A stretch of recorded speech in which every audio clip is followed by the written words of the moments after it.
big deal because I finally got the email out to everyone. You probably I saw got that. it. Yeah. You know, here's my new address, and then I'm getting these emails back from people, which is interesting. Like, well, you did it, you know, because I've been talking about doing something for a long time. I was in live in Sonoma. I was in live in Monterey. I was in live in Carmel. I was now I'm home with my mother, and so a lot of that right now, except I am going to the Native Daughters of the Golden West social hour this evening. So that's what I'm doing. And little by little, my sister's, my eldest sister Janet is involved with the Soledad Historical Society, so she feels that I could add value to that group. And I substituted in cards the other day. My mom plays Pedro, or I like to call it Pedro. She plays Pedro. Do you know Pedro? I don't play it, but I know a lot of people who do. Yes, and so I substituted with the group this past Tuesday. So Mom has garden club, which... How old's your mom? 91 and a half. Okay. So she has a garden club, she's got her bunco, she's got her retired teachers luncheon. She has 5 or 6 functions a month that are in the calendar. Cards, and so I'm kind of making sure that I'm around those times to help her if she's hosting, which I totally blew it last Thursday because I wasn't there and she got overtired, you know, putting out the tables and things for bunco. And so I'm really settling in, you know, putting the bungee cords on the recycle bin so the wind doesn't blow it to hell and back. Oh my God, trying to teach my uncle Elmer is 86 and he lives up the road a piece, and he's grasping the concept of recycle, difference between, so I'm helping him with that. A lot of family stuff, a lot of family, and that's okay. I've been gone a long time. So you mentioned when we first saw you today, you were connected with an old friend. Yeah, have you connected with a lot of folks since you've been back? Or? Well, Liz and Jeff, I've always been in touch with. That was one friend, a couple friends that I've always been in touch with from high school. And since I've been back, yeah, a couple. But it's kind of, again, it's a slower process because I'm still trying to get everything settled in, and there's too many things that I need to do for my mom. Not need to do that my mom and I have decided that we want to do together. That if I was like, hey, I'm gonna take off and go to Aptos and see somebody I haven't seen in a while, you know, it's not quite there. It's you know, time to reconnect on email and telephone, and, you know.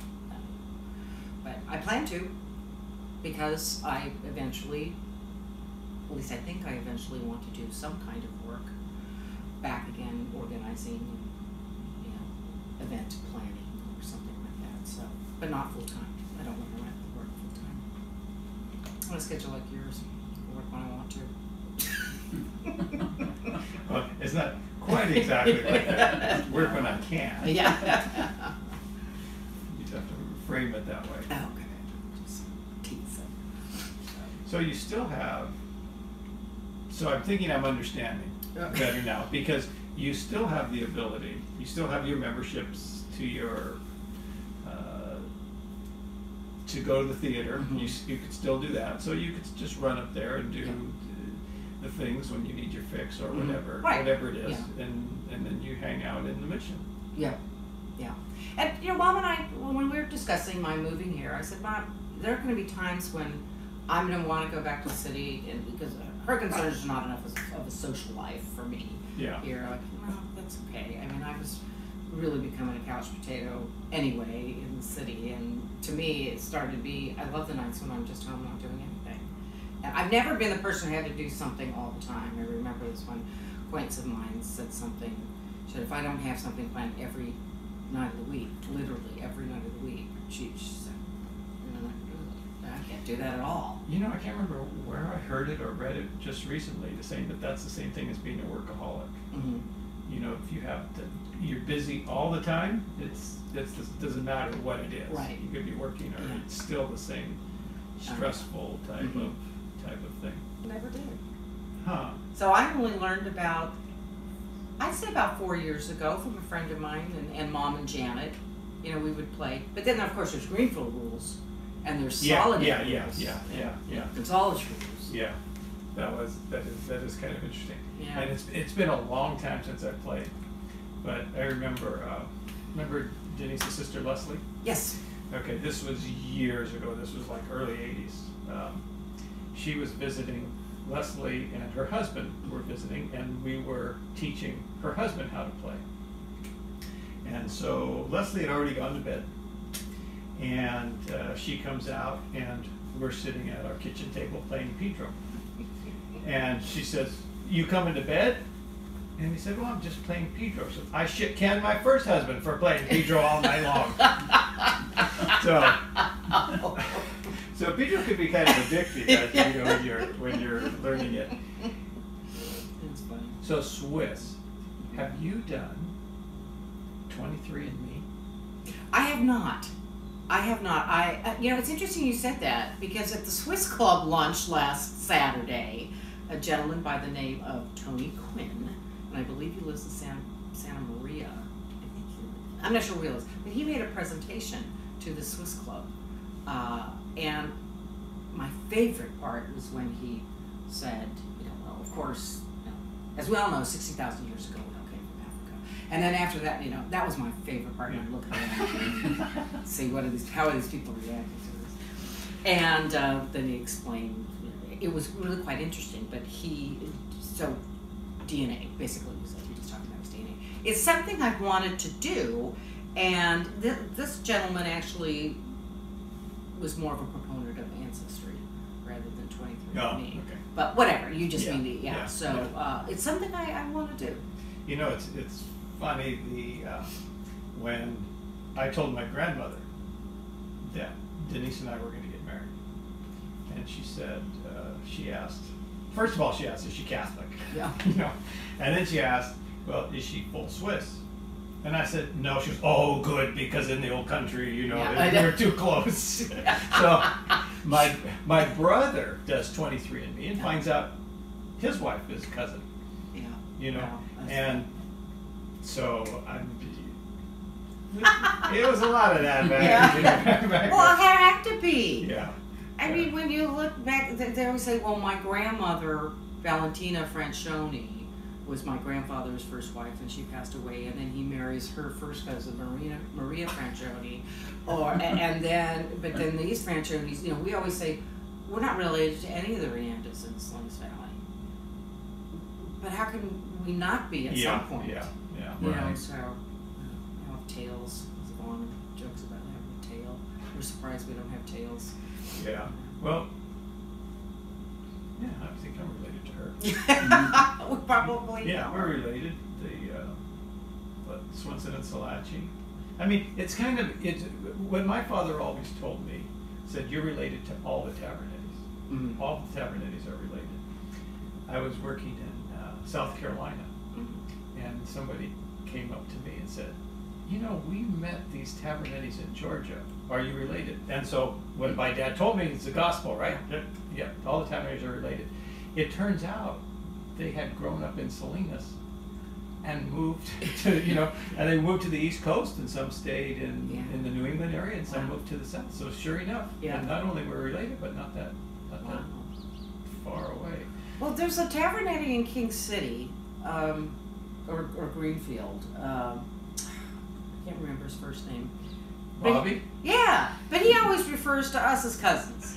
Yeah, Bobby's sweet. Bobby's sweet. There you go. You're good. There's your sales experience. So Bobby is sweet, and he has done more research on the genealogy. Like, he will send stuff to me and my brother. When Denise's mother died. Well, first of all, let me back up. On Facebook, I decided to friend every Tabernetti there was. Mm-hmm. I mean, why not? Because you're not really friends. I mean, you're right. I know. You can opt out or whatever it's called. So Bobby was one of them, and so I'm more a voyeur on Facebook. Doesn't surprise me. So I would be online and Bobby would say, "Hi, Weedy," and I'd go off because you know I didn't. I mean, yeah. So at any rate, that was about the extent. You know, every once in a while he would send me, "Hey, what are you doing?" and I wouldn't respond. And so then Denise's mother dies, and he comes to the memorial service. And so, as people do at a memorial service, "So how did you know, Tish?" She goes, "Oh, I didn't know it. I just wanted to come meet Weedy and Russell." And so he took pictures, you know, with us, and so that was it. He came and he met us, and then he left. But yeah, so they're related in King City and. Yeah, well, we always used to call Dad cousin. So. Yeah, you know what? Who knows? Yeah, you know, who knows? Yeah. Like I say, he probably knew more than anybody. So you don't have no Rianda relatives. So what other relatives in there? You got your sister in Switzerland. We do certainly, but not here. So remaining is my mother, of course, my uncle, my sister, my one sister Janet, and me. And then Renee and Neil are my cousins, first cousins on my dad's side. Renee Rianda and Neil Rianda. So Renee was a few years, I think she's over 50, so she's 12, yeah, that's right, she's 12 years younger than I. And this is Leroy's children. Okay. And then on my mom's side, I have my one cousin Chuck Casanelli and his wife Cindy, and that's it. There's nobody nothing beyond that. So your mother and your second grade teacher, Gloria. Yeah, okay. Sisters. We're sisters. So Chuck is Gloria's son. Okay. So, all right. I was wrong. I was telling Pat that I thought your mother was related to Morris. No. But no, that was brother-in-law. Yeah, that's correct. Okay. Yes. Okay. Yes. Morris. Morris came up at the card club the other day, and I'm like, I can't believe it. All of a sudden, 2 times in 1 week, Morris. Yeah. He's a character, shall we say? There were quite a few characters. I mean, you know, and think of that whole River Road thing was characters. Things were different. Let me ask you this. So now you're back in the Mission, getting settled, still have a foot in the city or toe or whatever you've got in the city.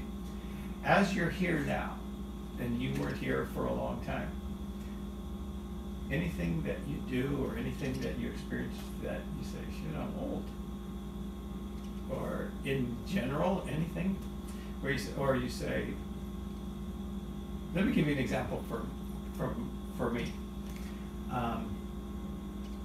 I think there should be an age limit on how old you can be and still wear your hat backwards. Okay, that's. You know, I don't know if that's an old thing, but things I just don't get. Yeah. And I attribute that to maturity. Yes. Oh, yes, it's maturing. It's not getting old. Anything can you think Oh, of? well, I was at a friend's house recently, and they have 3 millennial daughters, and one of the daughters' purse was open, and I picked up her shorts that were, about like that. She's got legs from her toe to her head, this young lady, and that's why I come up. And some of the clothes, I went to a good friend of mine recently graduated from Cal Poly, and she started college at 50, and so she went to college, and I went to her graduation this past June, and I am looking. My sister Janet and I were just going like this. It was a tennis match, just looking at the fashion show that was going back. Do they not look in the mirror before they leave home? So that's kind of the only, that's one thing. Okay, so you brought up fashion. So tell me, yoga pants or that style of pants. Oh. Tell me what your thoughts on that. Well, they have their place. It is much more casual here, but I certainly, having worked where I worked for the last for 19 years. There's no dress code there. It was just very, very, very casual, and so I was not completely shy. And there's a lot of youngsters, as I call them, they're kids, I call them. And so I'm not surprised that, or it's not unknown to me, is what I mean, the fashions now. But yeah, I don't think yoga pants. Well, I was at the doctor's office, and a woman came in her pajama pants, and I'm just like, that's one thing, that no, that's yeah. So there are times when I will say, oh, because I'm old or something, and then, okay, I'm not old. And I always think it's funny because I have a very close girlfriend who is 35 years old, and I'll say something about, oh, because I'm old. Oh, you're not old. But don't say that. You shouldn't say you're old. But there are times when, yeah, I am. But I'm trying to think of some other thing, but not in terms of not wanting to engage or be aware of what's going on, politically, and I haven't quite gotten involved civically yet. But were you involved in other places where you lived? No. So I'm really not expecting to be. I guess what I mean by that is just kind of getting a better handle on what's going on. Okay, politically, as you have matured, yeah.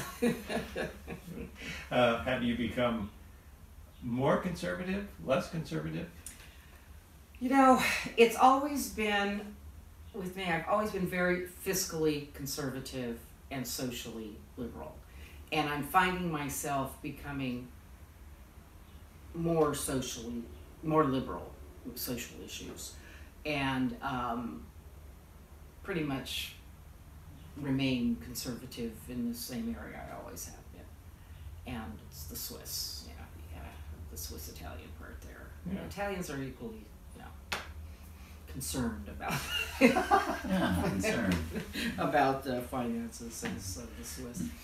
But and that's an eye-opener down here. It's really, especially South County, and I think more so probably than here, I would guess. I don't think there's any blue spot in southern Monterey County. But that's been one of my favorite stories to tell. Is a couple of weeks ago there was I think we had it was the Soledad Beat, but all those little papers in the valley, the King City Wrestler, I may have told you the story, right? No. King City Wrestler, the Greenfield News, Soledad Bee, and the Gonzales Tribune. Basically, it's all the same stories, different mastheads. So, the front page one week, big story about how sellout crowd in King City for the NRA dinner that was a fundraiser for Boy Scouts. Page 6, tiny little article about the piece of 101 that was named after John Steinbeck. Okay, hey, I think the Boy Scouts deserve as much money as they can. The NRA, not so much. Yeah. But what do you do? So you went to Catholic high school, you went to a Catholic college, okay? Same question. You more religious now, more spiritual now than as you've gotten older, or less? Well, I see a difference between religion and spirituality, Okay. which is maybe why you put it that way. But my mom, one time I just said to my mom, she said, "You don't go to church anymore?" I said, "No." She said, "Why?" And I said, 2 reasons: abortion and pedophilia. So those are, I cannot deal with the church's stance on that. Though I have to say, Pope Francis has done some. Hopefully, it's not just lip service, but he's done some good things. Well, especially with regards to pedophilia, you don't want to doing lip service. Yeah, right. Yeah, exactly. Spiritually, that kind of ebbs and flows with me. Sometimes I'll, read some things or feel that way. I just don't. I've always. This might sound a common answer, but I do believe there is God, whoever he or she or it may be. But I do believe that there's some being out there, and I'll have my conversations, not every day,